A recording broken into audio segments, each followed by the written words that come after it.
Hello YouTube, I've got the sixth and final update of the little N-Gage layout. It's pretty much finished now, as much as I want to do on it really. You can see all the Trex ballast. I've done all the static grass. I've put the fence up. That's just like a Pico fence, it just clicks and glues together.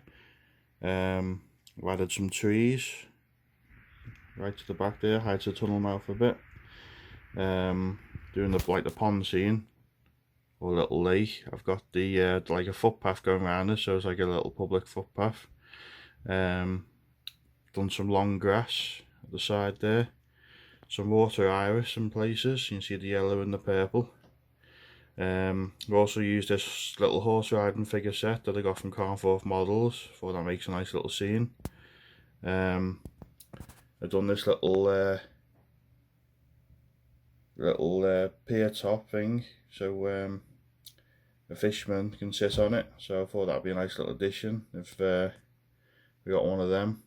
I'm not sure I will now though. Maybe a little fishing boat would be ideal on there as well. Coming across, I got my little the old sleepers that have been weathered and rusted, sat there in a pile in the mud. Got a line-side hut.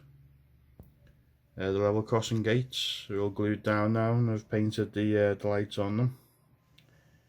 And moving across, we've got the some old rails painted up, rusted, and a bit of foliage on top. Just a bit of overgrowth with some earth paint mixed underneath.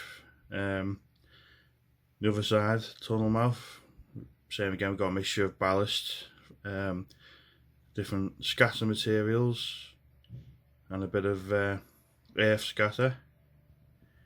Going back to the rockery again, I've done that with different layers of grey paints, acrylic watercolour paints, and then finished off with a dry brushing of white paint with a thick brush. So I thought that'd come out alright. Got a couple of cars there, give the impression of a little car park for the park. We've got the little gate. Going back across, we've got the little chap there on the motorbike. I haven't really done nothing else with the houses, so we'll come to that later. But yeah, we've got some figures on the station now. I've painted up a couple of benches that I got and stuck them on the platform. So I think that scene looks pretty good. Again, we've got a few more bit of greenery on the rockery. Just painted up the front of the baseboard as well with a layer of grey paint just to smarten it up a bit. But basically, yeah, that's as much as I want to do with this layout really. Because I've got another N-Gage layout I've had in the loft for years. It's a bit bigger than this, a bit more running potential. So I'm hoping to get started on that. And the garden railway's been taking up more of my time as well because the weather's been nicer. So it took a lot longer to finish this than I thought it would. And I also really need to do more on the double O layout so I can get an update video done on that. But yeah, I'm happy with how it's turned out. Like I say, it was mainly to practice doing scenery work and giving me N-Gage stock something to run on. So I'll do a running session after this video, and then what I was going to say was I was thinking of selling this on eBay, and see, obviously it'd have to be collected, or I could deliver locally, but that may have to wait till the lockdown's over for obvious reasons. But we'll see. Like I say, I might list it if anyone's interested in this layout. Like I say, you can add more details to it, add more figures, and like I say, a fisherman and a boat and stuff if you just want to run your trains on it. So yeah, if anyone's interested, drop me a comment or an email or a message on Facebook, and I can keep hold of it for you. But yeah, I'm quite happy how it's turned out. It's kept me entertained. We'll just have a little look at the back, just in case anyone's forgotten.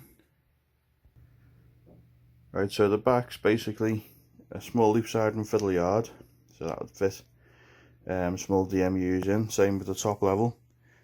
I can fit my pacer chain or 1Car153 in the top there. Like I say, you could always add an extra point or two on the lower half, and just more room for sidings there. You can still see how the baseboard and the whole layout was built with this plastic foam board, and it's really easy to build with, because obviously it's light and you can just use a Stanley knife instead of having a saw, and it just all glues together. So just another view from the layout from another angle. So thanks again for watching, and keep an eye out for the next project. Thanks a lot.